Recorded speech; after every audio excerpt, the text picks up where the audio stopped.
I've gone on record as saying who's the best player that I've ever coached. Hey, 2-6. Have some fun today, all right? I always end up going back to Rod Woodson.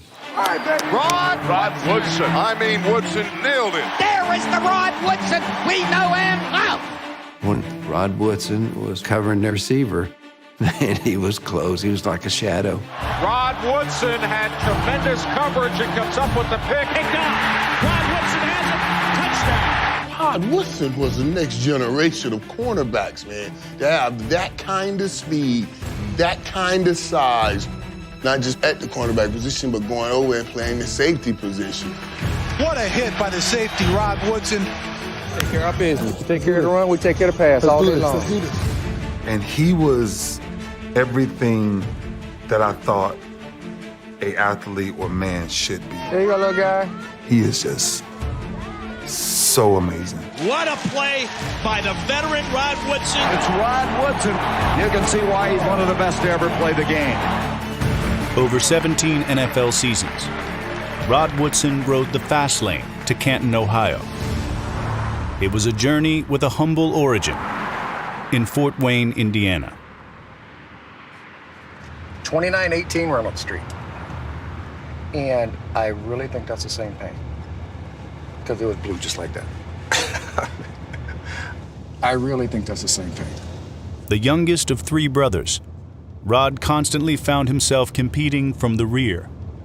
We used to race, me and my brothers, we used to race from the telephone pole at the beginning of Reynolds. Then it was from that telephone pole to the second one where the light's at. And when I was younger, I could never beat Joe. I always thought I was the older guy. I had, on my own thing. So, and Rod just came out and just got faster and faster, so. And one day, I was probably 10-ish, 11-ish. My brother was around 14, 15, and I got him. And he was 4 years older than me. And I was like, yeah, kind of fast. The races on Reynolds Street are fond memories for the Woodson brothers. But other runs throughout their neighborhood are better left forgotten. So we had a lot of frustration growing up. So, from being one of the few mixed kids in the neighborhoods, being one of the few mixed kids in the neighborhoods, there was a lot of altercations, a lot of running. Running through people's backyards, running through people's front yards, jumping fences. Man, could we run. Being born biracial in the 60s in Indiana had its problems, had its issues. People would follow you and make you feel like you're unwelcome. Getting letters from the KKK, getting letters from the Black Panthers, calling us names in some form or fashion, cracker, mixed breed, whatever you're calling them, mulatto, you better get out of our city. They were direct, talking about they're going to kill my dad because she's married to my mom. They're going to kill my mother because she's married to my dad. My mom is walking down, I think it was Lewis Avenue. Somebody just came up from behind, just cracked her in the head. Because you normally didn't see white people in that side of the town at dusk. I just really didn't understand why everybody was so mad at us. How can you be mad at us? You don't even know us. A lot of things happened to us in that sense where we got those letters, phone calls, but it didn't affect us in the sense that we didn't know who we were.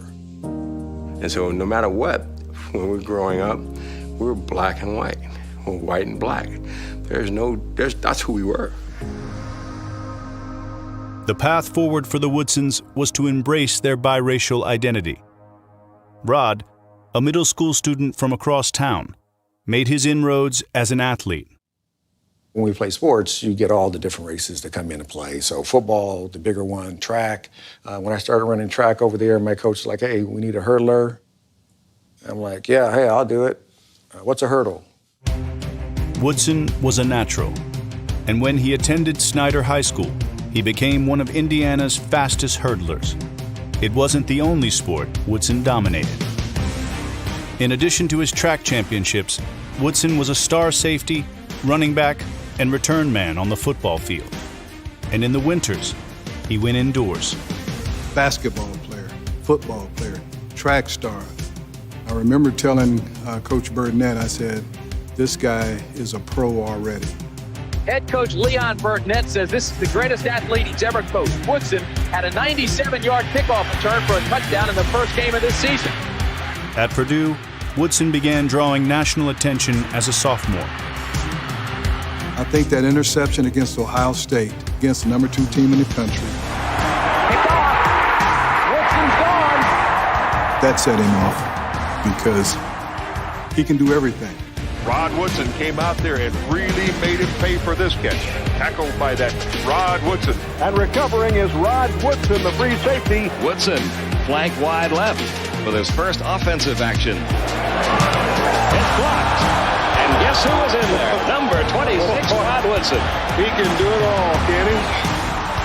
Last game in my senior year, we played IU, and it was a fun game.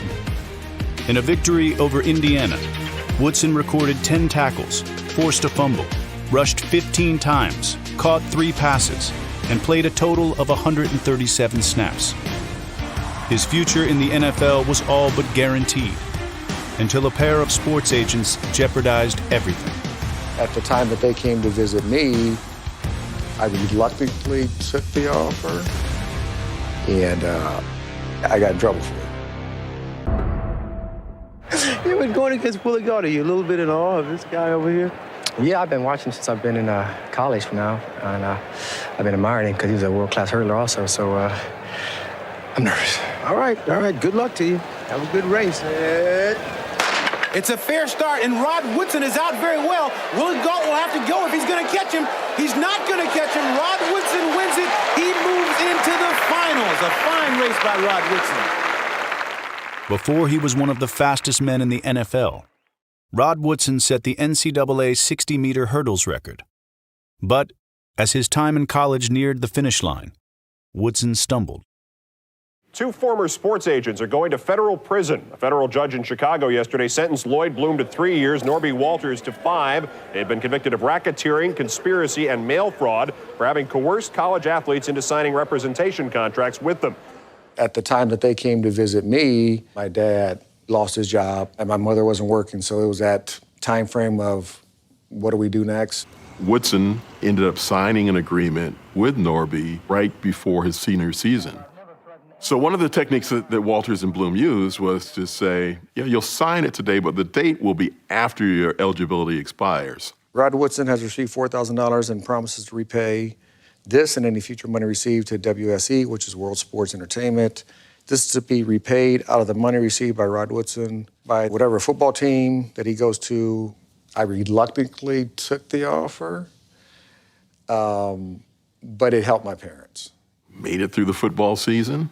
After the football season was over, however, the information got out. And what they told us is that we committed a federal offense by signing in a NCAA document, sending it across state lines, and it's a lie.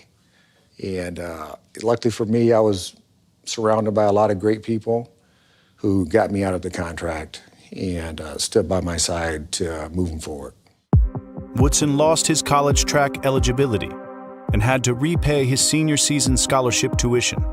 He left school to train full-time for a professional track career as he awaited the 1987 NFL Draft. We are standing in front of a big board with a lot of names on it. The top 54 players. 1987, I'm the defensive coordinator of the Steelers and the defensive backfield coach. So I've got this list of guys to go out and see and work out and get to know them as we're preparing for the draft. And I asked Coach Knoll, I said, gosh, Rod Woodson, he's not on the list. Don't worry about Woodson. He's going to be a top 5 pick. We'll never see him. How he lasted to number 10 in that draft is still beyond me.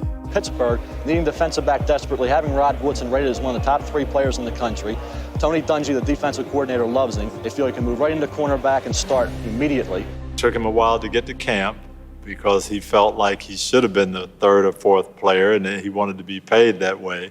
So my whole summer that year was spent following him around to track meets. Watching lane 5, Rod Woodson, because he told the Pittsburgh Steelers, "I'll see you later," took off for Europe, and they're not too happy with Mr. Woodson right now.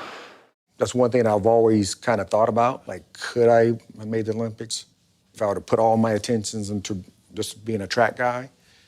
But I've had a pretty good life.